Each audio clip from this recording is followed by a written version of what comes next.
Hello everyone, you are now having Real Talk with author, poet, entrepreneur, and son of God, James Tyler.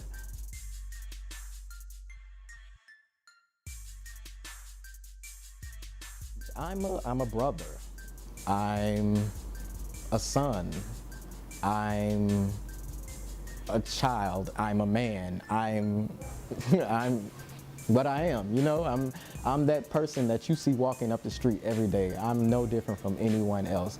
But the thing of the matter is I have a story to tell. I've always had a story to tell, and I've always wanted to get this story out to people. But at the same time, I'm a very introverted person. So this was very challenging for me. But at the same time, I felt like I had to make this step because this is my purpose. I feel like this is what God put me here for, to entertain through my literary skills.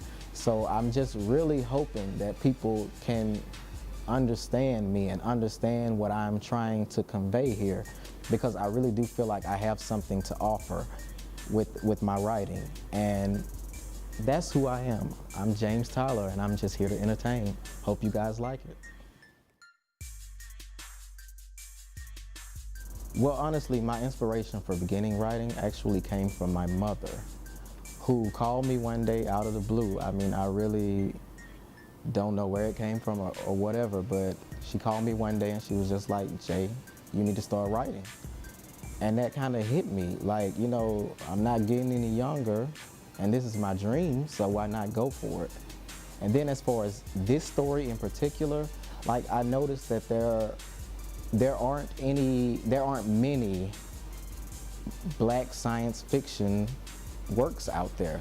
I mean, there's not a lot for us to look up to. Like, I feel like we go out in great numbers to the movie theaters to watch these movies or even read these books, but there's nothing out there, or not a lot out there, that represents us. So I felt like I should contribute. That should be my contribution to the genre. I think the biggest thing that sets this story apart is the fact that the main characters are all African American characters. That's not to say that I'm trying to isolate any other reader of any other ethnicity, but I just feel like in this world there are so many stories to be told, and that's one that is rarely told. So that's definitely one of the big things that sets this story apart. But also, it's not your average sci-fi story. Like, it's not just a bunch of different elements that are just all out there. I mean, there are elements that are out there, of course, but there are a lot of relatable elements within this story. There are dramatic elements. There are romantic elements. These characters go through real life situations throughout these adventures. So you can relate to the characters. You can see yourself in their position. You can see yourself as Demetrios wanting to protect your younger brother. You know, we all go through these types of situations. So I feel like that's the main thing that sets this story apart from so many others within the genre. My favorite scene from this story, well, honestly, I don't really have one favorite scene in particular, but when I think about this question, one scene does seem to stand out. It would have to be the stadium explosion. The stadium explosion is such a pertinent scene to the plot of this story.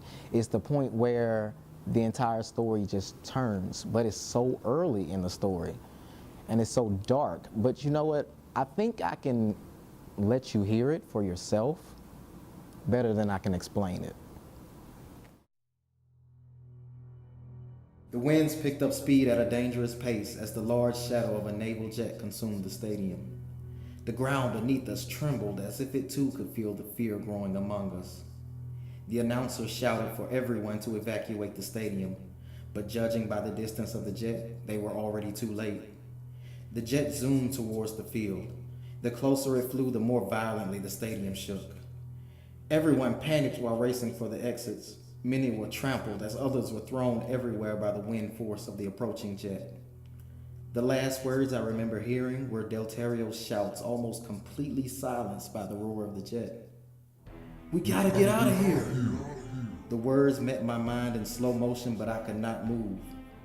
Everything within me was fixated upon my brother below me, running across the field as a direct target for the approaching aircraft. After that, everything went silent.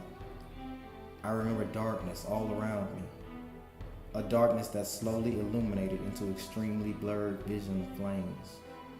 Smoke, debris, and the smell of death were thick in the air. Blood flowed down my face, further obstructing my vision. The pain in my body was unbearable, but I could not focus on it. All I could think about was R.E.G. My brother was on that field. Had he made it? I struggled to move my aching body, but nothing happened. Something was weighing down heavily upon me. I felt the metal surface of the bleachers penetrating into my side. I wanted to scream with excruciating pain, but I knew I had to be strong. If I was going to find R.E.G, I would have to free myself of the bleachers. With the little strength that I could find, I pushed myself free of the heavy metal. Once my body became free of the weight, I attempted to shift my position. But before I could move, something fell, hitting me in my chest. I looked down at what sent shrills of terror throughout my body. Demetrios' bloody, decapitated head lied lifeless across my chest, staring into my eyes. I screamed, losing my grip on the bleacher as it fell once again even harder onto my waist. I continued to cough and gasp between panicking screams as the smoke and debris slowly invaded my lungs. I could feel every bit of life draining from me as I uttered those last words. R.E.G.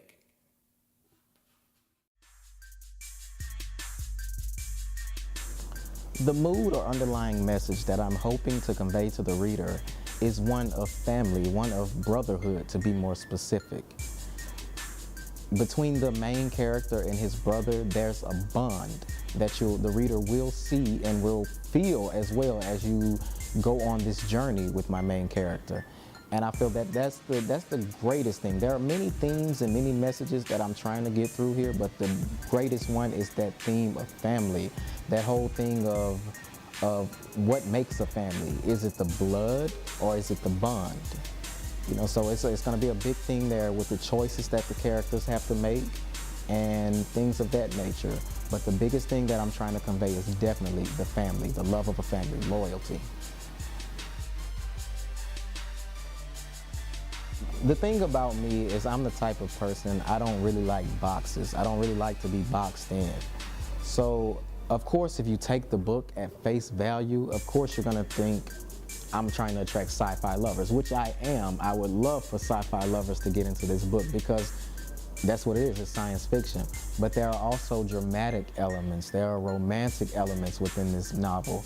And I think those are the type of elements that have cross appeal, that can appeal to all types of people, men and women, even children over the age of 14, because these are very mature situations that are going on in the book.